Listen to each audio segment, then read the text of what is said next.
Welcome back guys, and I'm back on my Python command line windows. So now let us talk about input statement. We have talked about how to display result, we have talked about output statement using print, and we have also done some formatting. But now we need to understand how to take input from user. So Python provide a built-in input function. So this function can take values from keyboard and return you the string. So let me take an example. If I take a variable, maybe my name as usual, and use the input function, that is input and then the parentheses, and if I click enter,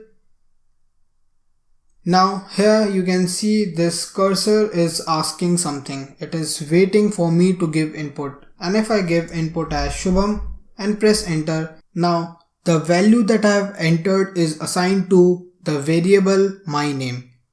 And if I want to print that, all I have to do is print my variable, and you can see I got the result. So what is happening here is I took the input. That input is now assigned to my variable because I stored that particular input. Maybe I need to print something because it was quite blank and I was not aware, because when I use my input method, we get no idea what I need to do after enter. So I need to enter some value, maybe Shubham again, and then it get followed.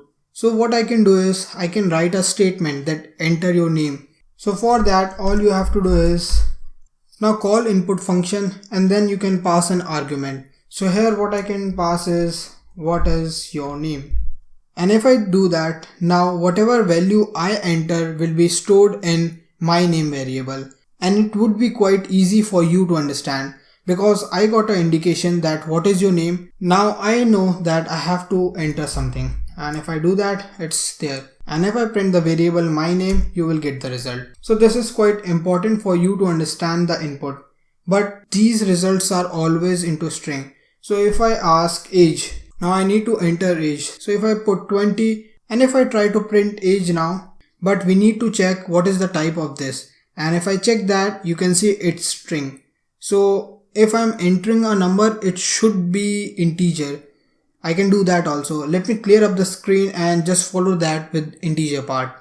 So if I take age and if I enter 20 and try to print this age, now the result is in string. I can use type function and then pass the variable. So it is a string.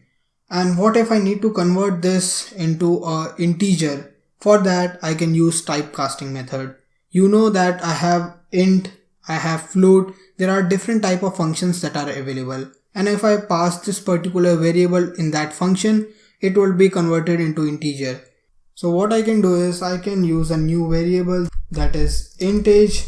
And here I can use my int function. And inside that I can pass my old variable, that is my age. And if I do that, here in my int variable, my age is into integer, and if I try to check its type, we will get the confirmation.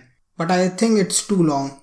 So what you can do is you can just take age, you can take the input, and what you can do is just directly pass this whole thing into int function as a parameter.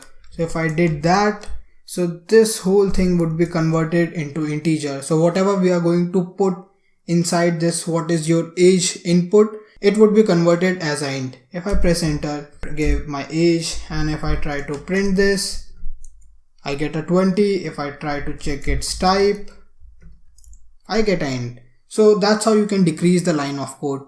Now you know how to take input, how to convert them, that is how to typecast them using function of int, using function of float, and you can convert from string to float or float to integer, whatever you want. So in the next lecture, let us do something more with Python.